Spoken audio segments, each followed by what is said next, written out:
All right, 2.3, postulates and diagrams. This will be a very fast, easy one in theory. So you're going to be identifying postulates that are represented by diagrams. You sketch diagrams given descriptions, and then interpret diagrams. Okay, so we draw diagrams. It's important that we label things correctly and give the right information because it's a way of communicating with other people. So use this diagram below and the markings I've given you on it. We're going to figure out which one of these statements we can assume to be true. Remember, to be true, it has to be either labeled as such or you can prove it given the information you have. So, points D, G, and I'm assuming it's an I, maybe it's a lowercase l. I'm assuming it's an I. So we'll say D, G, and I are collinear. Remember, collinear means on the same line. So D, G, and I. Well, eyeballing it, it looks like they're on the same line, but there's no line drawn, and there's no way of knowing for sure that they're on the same line. So this one we cannot assume. It might well be, yes. But remember, we cannot just assume it just because it looks like it. I have points A, C, and H are collinear. Well, let's see. A, C, H. They're all on the same line in the diagram. So yes, that one we can assume is true. Okay, line EG and line AH are perpendicular. Well, here's EG, here's AH. We have the right angle marking. So that means that yes, we can assume they're perpendicular. All right, line AF and line BD. So here's AF, here's BD. So, I mean, it looks like they're perpendicular, but again, we don't have the information yet to know for sure. So we can't assume that. All right, AF and BD, line AF and line BD are coplanar. Well, there's AF, there's BD. Yeah, we can assume they're coplanar because it's not drawn in three-dimensional way. So yes. Let's do this first. There we go. Okay, line EG and line BD do not intersect. So on the diagram, they don't. We got to think about when they extend out like this. They go on and on forever. We don't know by looking if they're going to touch or not. Because if they're parallel, they would not touch. But if one of them is like, if this is 89 degrees and not 90 degrees, they're going to touch eventually. But we don't know. We don't have any information like that at all. So we cannot assume that. Line AF and line BD intersect. Well, yeah, they cross. You can see them right there. Boom, boom. So yes. Then line AC and line FH are the same line. Well, yes, because AC is here, FH is there. Those points are all collinear. So yes, the same line. Okay, so here's a few more postulates for you.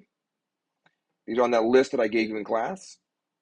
So you have the 2-point postulate, which says through any 2 points, there exists exactly one line. Now, if you draw these 2 points here, you have that line there. You can draw it backwards, sure. It's still the same line. You have what's called the line point postulate. That says a line contains at least 2 points, which again is a kind of common sense like postulates are, because if you've got 1 point, you don't have a line, you have a point. You got to have a second point to make a line. All right, 2.3, which the numbers here, ignore the numbers. It's not important because every textbook is different. A different book might put that as 2.1. Who knows? But just know what they say. Even the name, not that important. It's what it means. You have to know the various definitions.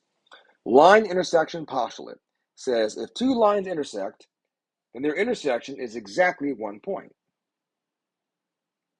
And that would make sense because it's crossing right here. Next up, you have the three-point postulate. It says, through any three non-collinear points, there exists exactly one plane. The plane point postulate kind of flips that around and says a plane contains at least three non-collinear points. The plane line postulate says if 2 points lie in a plane, then the line containing them also lies in that plane. And the plane intersection postulate says if 2 planes intersect, then their intersection is a line. You see a diagram right here what that looks like. If you just imagine pieces of paper, and they say plane, it makes it easier. All right, so we got diagrams here. So part A is if 2 lines intersect, their intersection is a point. B is the plane intersection postulate. This says if 2 planes intersect, the intersection is a line. So now I give you a diagram here. I want you to write examples of the plane point postulate and the plane line postulate. Well, it's like this. A plane point says a plane has at least 3 non-collinear points. So there's a point there, and a point there. So you can use that to say plane P, where the name is over in the corner here, contains at least 3 non-collinear points, A, B, and C. The other one says if 2 points lie in a plane, then the line containing them lies in the plane. So there's line AB, and they're both in plane P, which means line N, which is named right here, is also in plane P. That's how you write examples. All right, sketching diagram. This is a very important part of geometry. You're sketching diagrams a lot this year. So sketch a diagram showing line TV intersecting line segment PQ at point W in a way that line segment TW is congruent to segment WV. And there's going to be different ways to draw the diagram. You might have it turned one way, I have it turned another way. That's fine. So we're going to first draw line TV and label the points T and V, like this. And again, the positioning, the angle of the line, where the points are on the line, that doesn't matter. Now you want to draw a W at the midpoint of TV. It goes like that. And we would normally mark it in a way like this, just to indicate those segments are congruent. So they did that there, the little markings. They made theirs red. It was very pretty.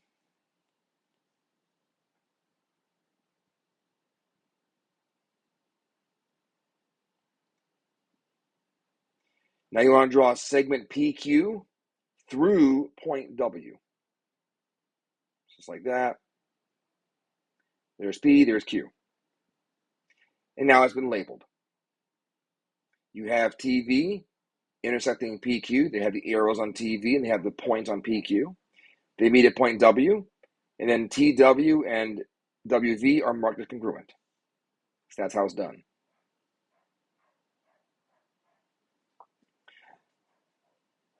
All right, a line is perpendicular to a plane if and only if the line intersects the plane at a point and is perpendicular to every line on the plane that intersects it at that point. So you can see right here in this picture, it's like taking a pencil and stabbing it through a piece of paper. The pencil has to form a right angle to the paper. And when it does, that means the line is perpendicular to the plane.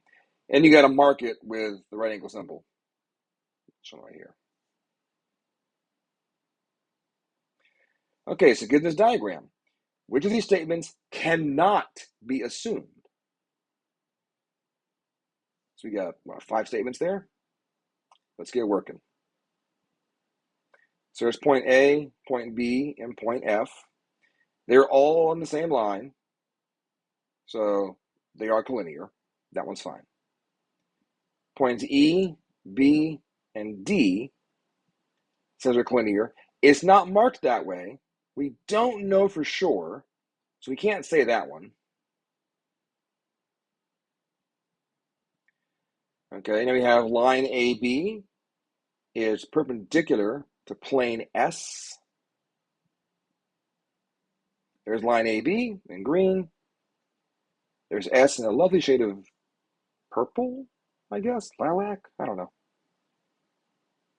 The right angle has been marked, so therefore that one's okay also. Now you have line CD, marked there in green, plane T, in that same lovely purplish thing. However, there's no right angle marked. So while they might be perpendicular, we don't know for sure. So you cannot assume that one either. We have line AF and line BC intersect at point B. Well, it's right there, so yes. So here, they want you to answer these couple questions about the diagram. So go ahead and answer these questions, pause the video, come back and see how it went. So if we know that PW and QW, the segments, are congruent, how do we mark this in the diagram? Because we already have the single markings over here, right? We have this one and we have this one. So we already have things marked. What we do is we double up. We go 2 markings and 2 markings. If you have a third set, you would use 3 markings, and so on and so forth.